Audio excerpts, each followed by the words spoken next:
आपके एग्जाम में पूछता है।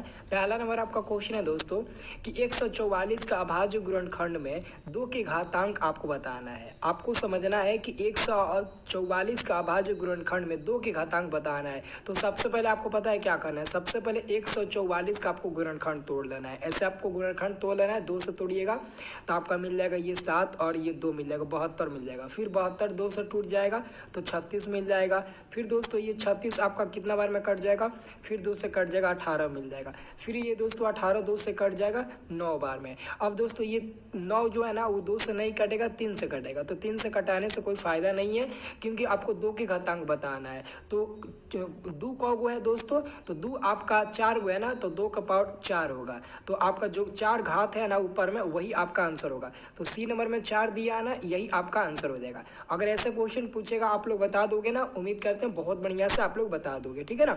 तो ऐसे ही आपको समझना है और इसका आंसर देना है। अगला क्वेश्चन आपका है दूसरा नंबर। ये क्वेश्चन है निम्नलिखित में कौन अपरिमेय संख्या है। देखिए अपरिमेय संख्या वह होता है जो रूट से बाहर नहीं निकलता है, रूट में ही रहता है। देखिए ऑप्शन नंबर ए को रूट में 17, यही आपका अपरिमेय संख्या होगा। क्यों? क्योंकि ये रूट में है 17 और 17 का कोई वर्गमूल नहीं निकलता है। और ऑप्शन नंबर बी में रूट में है 100, तो देखिए 100 का वर्गमूल निकल जाता है 10, तो ये रूट से बाहर निकल जाएगा। 4 का भी वर्गमूल निकल जाता है 2, तो ये भी बाहर निकल जाएगा। रूट 16 का निकल जाएगा 4, रूट 25 का निकल जाएगा 5, तो इसको जोड़ेंगे तो 9 मिलेगा। अब ये भी रूट से बाहर है, ये भी बाहर है, ये भी बाहर है, तो ये सब आपका अपरिमेय नहीं होगा, लेकिन ऑप्शन नंबर ये आपका अपरिमेय संख्या होगा, ठीक है। अब देखिए अगला क्वेश्चन आपका तीसरा नंबर। ये तीसरा नंबर क्वेश्चन है निम्नलिखित में कौन सा अभाज्य संख्या है। दोस्तों अभाज्य संख्या उसे कहते हैं जो किसी भी अंक से ना कटे। जैसे 91, 91 आपका 7 से कट जाएगा, 13 7 91, तो 91 आपका अभाज्य नहीं होगा।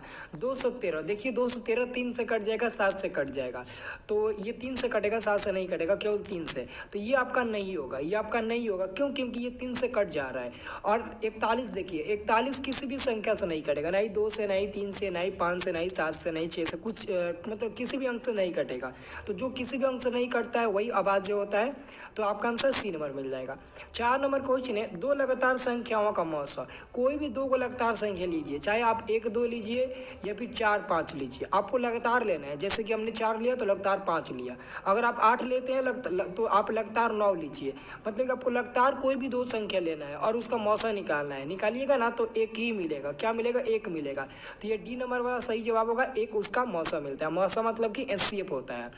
अब देखिए अगला क्वेश्चन पूछ रहा है ना कि निम्नलिखित में कौन परिमेय संख्या है। तो परिमेय संख्या वही होगा जो रूट से बाहर होगा। तो यहाँ पर ऑप्शन नंबर 1 को देखिए, 1 का अगर रूट में 1 है उसका वर्गमूल निकलेगा 1 मिलेगा। बॉटम में रूट में 144 है और 144 का वर्गमूल निकल जाता है 12 बार में, तो 1/12 रूट से बाहर निकल गया। ऑप्शन नंबर ए हो गया, क्योंकि ऑप्शन नंबर ए आपका परिमेय बनेगा।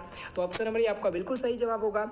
अब आपका 6 नंबर क्वेश्चन है किसी पूर्णांक p के लिए प्रत्येक सम पूर्णांक का रूप होता है। मतलब कि किसी भी पूर्णांक p के लिए प्रत्येक सम पूर्णांक का रूप क्या होता है। मतलब कि जैसे सम संख्या क्या होता है, 2 होता है, 4 होता है, 6 होता है, 8 होता है, यही ना सम संख्या होता है। तो एक बात बताइए मेरे दोस्त कि यहाँ पर देखिए ये आपका 1 का है, तो 1 आपका सम संख्या नहीं है, विषम है, ये नहीं होगा। ऑप्शन नंबर सी में भी 1 है इधर, तो 1 भी आपका सम नहीं है, विषम है, ये भी नहीं होगा। अब बचा है बी और आपका डी नंबर। तो अगर पी के जगह पर आप 1 रखते हैं तो 1 आपका क्या हो जाएगा, विषम हो जाएगा, तो ये भी नहीं होगा। अगर आप ऑप्शन नंबर डी में पी के जगह पर 1 रखते हैं तो 2 मिलेगा, 2 रखेंगे 4 मिलेगा, और आप 3 रखेंगे 6 मिलेगा, 4 रखेंगे 8 मिलेगा, 5 रखेंगे 10 मिलेगा।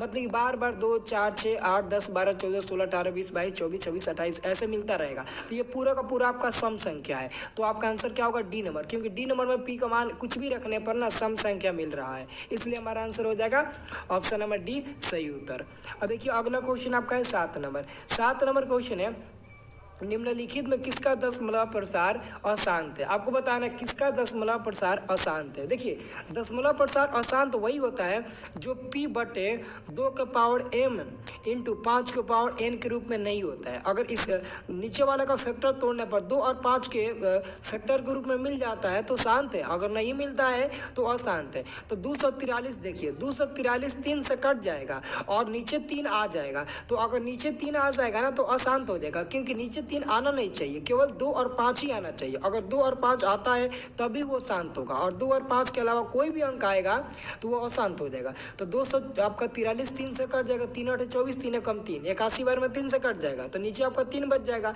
तो 3 नहीं आना चाहिए। तो इसलिए हमारा आंसर होगा बी नंबर, अशांत होगा, क्योंकि नीचे 3 आ रहा है। ठीक है ना। अब आप अगला क्वेश्चन आपका है 8 नंबर। ये क्वेश्चन है आपका 8 नंबर कि बहुपद 5y² माइनस 14y और प्लस में 8 के शून्यकों का योग। देखिए, शून्यकों का योग का मतलब होता है अल्फा प्लस बीटा, और इसका फॉर्मूला होता है माइनस बी बटे के ए होता है इसका फॉर्मूला। ठीक है, क्या होता है माइनस बी बटे ए। अब यहाँ से आप ए का मान निकालिएगा तो ए बराबर ये आपका y² के पीछे 5 है ना, वो ए का मान हो जाएगा। बी बराबर पता है क्या होगा, जो y के पीछे -4 है ना, वो आपका बी का मान काम करेगा। सी बराबर ये आपका 8 काम करेगा, ये सी का काम करेगा 8। अब बताइए, ये माइनस है तो माइनस, बी का मान क्या है माइनस में 14, तो माइनस में 14, ए का मान क्या है 5 है तो 5। अब माइनस माइनस प्लस हो जाएगा, तो 14/5 प्लस में मिलेगा ना, तो 14/5 यहाँ पर सी नंबर में दिया गया है, ध्यान से देखिए सी नंबर में, तो यही आपका सही उत्तर हो जाएगा। अब देखिए अगला क्वेश्चन है एक अशून्य परिमेय और एक अपरिमेय संख्या का गुणनफल का मतलब होता है गुणा। तो कह रहा है कि एक परिमेय संख्या लीजिए और एक अपरिमेय संख्या लीजिए, दोनों को गुणा करके बताइए कि क्या मिलेगा। तो एक परिमेय संख्या 2 ले लेते हैं और गुणा एक अपरिमेय संख्या 5 ले लेते हैं रूट में। इन दोनों को गुणा करेंगे तो 2√5 मिलेगा, और सबको पता है 2√5 क्या होता है, तो एक अपरिमेय संख्या होता है, तो ऑप्शन नंबर बी होगा, हमेशा अपरिमेय संख्या मिलेगा। ओके। अब देखिए अगला क्वेश्चन, ये तो पक्का एग्जाम में क्वेश्चन आएगा। ये क्वेश्चन आपका 10 नंबर है कि बहुपद x² माइनस में 11 का शून्यक है।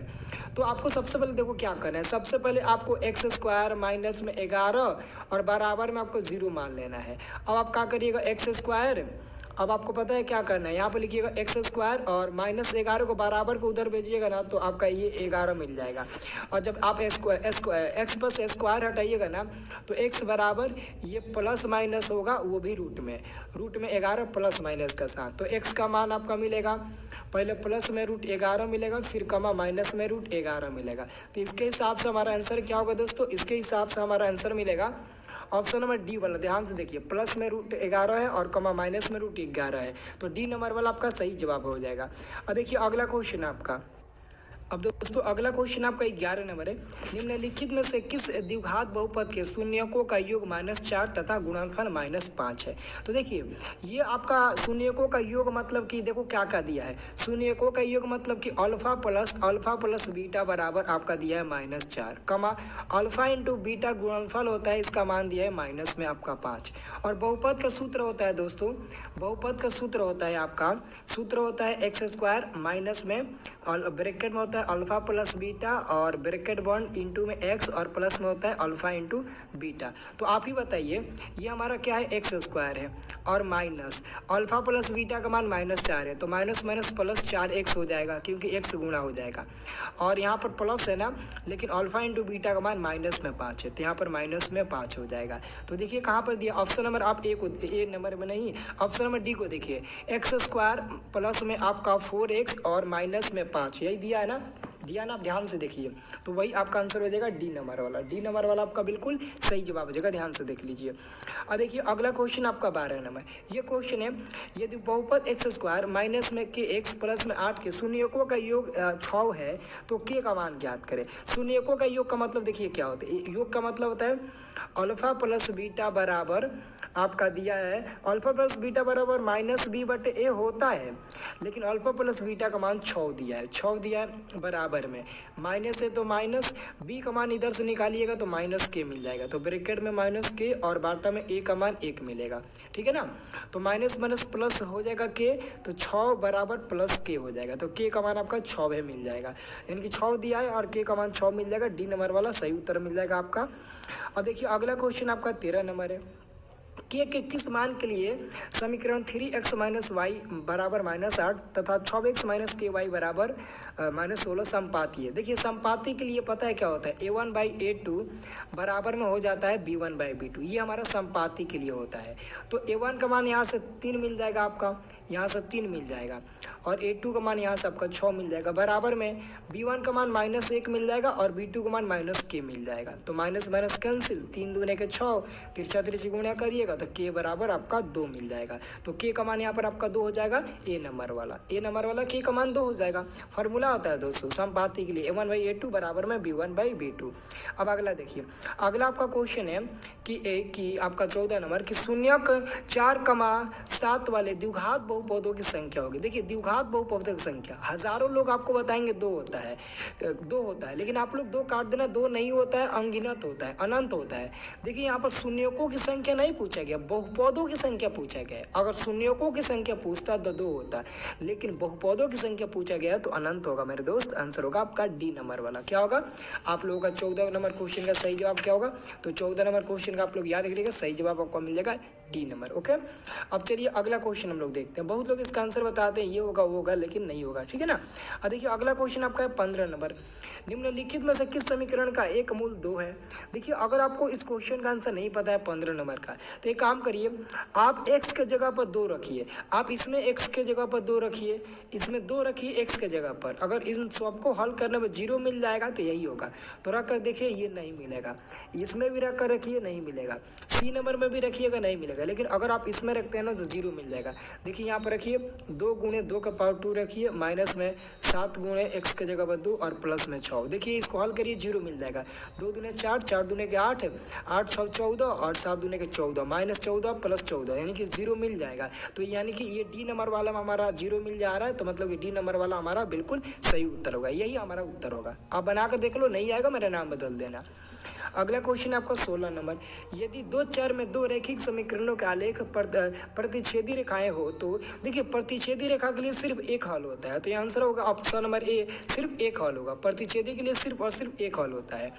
और अगला आपका क्वेश्चन है, यदि समांतर श्रेणी का सार्वंतर का मतलब कि डी बराबर -2 है तथा nवां पद an है, तो a17 का मान निकालना है। a17 माइनस a13 का मान निकालना है आपको, ठीक है ना। तो सबसे पहले देखिए a17 का मतलब होता है a प्लस 16d, ठीक है ना, और माइनस a13 का मतलब होता है a plus 12d। a plus आपका होता है कितना 12d होता है, ठीक है ना, a प्लस 12d होता है। तो a हो जाएगा प्लस में 16d हो जाएगा, माइनस में a और प्लस में आपका माइनस ये भी आपका माइनस में 12d हो जाएगा, क्योंकि माइनस से गुणा होगा तो माइनस हो जाएगा, ये और ये कट जाएगा। 16d में से 12d घटेगा तो आपका बच जाएगा 4d, और आपको पता है 4 गुणे d का मान -2 दिया है, तो माइनस आप 2 रख दीजिए, तो मिल जाएगा 4 गुणे -2 यानी कि -8 मिल जाएगा। और -8 कहाँ दिया है? डी नंबर में दिया है -8, तो डी नंबर वाला आंसर सही होगा। अगला आपका क्वेश्चन है कि यदि समीकरण bx² प्लस में ax प्लस में c बराबर का मूल समान हो तो c का मान क्या होगा? मूल समान है, देखिए मूल समान है उसके लिए फार्मूला होता है। अगर दोस्तों मूल समान है ना, तो देखिए उसके लिए फार्मूला होता है d बराबर 0। अगर मूल समान है तो d बराबर 0। अब d बराबर 0 मतलब कि d का मान होता है b² माइनस में 4ac बराबर में 0। तो b का मान यहाँ से a मिल जाएगा आपको, तो a² हो जाएगा, माइनस में 4, a का मान क्या मिल जाएगा? b मिल जाएगा, और c का मान तो c है बराबर में 0। तो a² और माइनस 4 bc को बराबर को उधर भेजिएगा तो प्लस में 4 bc मिल जाएगा। तो जब आप c का मान निकालिएगा इसमें से c का मान, तो c बराबर a² ऊपर और बट्टे में 4b नीचे, तो c का मान हो जाएगा a² बट्टे में 4b, a² बट्टे में 4b, बी नंबर वाला सही जवाब आप लोगों का मिल जाएगा। अगला आप लोगों का क्वेश्चन है 19 नंबर की क्वेश्चन है कि समांतर श्रेणी 5, 8, 11, 14 का 12वां पद क्या होगा? तो देखिए सबसे पहले आप यहाँ से a का मान निकालिएगा, तो पहला को ही a का मान कहते हैं, तो a बराबर 5 हो जाएगा। d का मान निकालिएगा तो 8 में से जब 5 घटाइएगा ना, 8 में से 5 घटाइएगा तो 3 मिल जाएगा आपका d का मान। और 12वां पद का मतलब हुआ a प्लस 11d, तो a का मान 5 और प्लस में 11 गुणे d का मान 3, तो 11 3 33, और 33 में अगर आप 5 जोड़ते हैं, 33 में अगर आप 5 जोड़ते हैं तो मिल जाएगा आपका 38। तो 38 आपका आंसर मिल जाएगा। 38 आपका देखिए बी नंबर में यहाँ पर दिया गया है, यही आपका सही उत्तर हो जाएगा। और 20 नंबर क्वेश्चन है, y अक्ष का समीकरण बराबर है, तो y अक्ष का समीकरण होता है x बराबर 0। देखो उल्टा होता है, y अक्ष का समीकरण होता है x बराबर 0। अब आपको बताना है, एक क्वेश्चन मैं आप लोगों से पूछना चाहता हूँ कि अब आप लोग बताइए, आप लोगों को बताना है, ठीक है ना। आप लोग को बताना है कि एक्स अक्ष का समीकरण क्या होता है। अब आप लोग बता दीजिए, मैंने तो बता दिया वाई अक्ष का समीकरण x बराबर 0 होता है, तो एक्स अक्ष का जो समीकरण होता है वो क्या होता है। कितने लोग बताएंगे, जल्दी से आप कमेंट करके बता दीजिए कि एक्स अक्ष का समीकरण क्या होता है। और सभी लोग इस वीडियो को शेयर करना, लाइक करना, और चैनल पर पहली बार आए होंगे तो चैनल को सब्सक्राइब भी आप लोग कर लीजिएगा, ठीक है।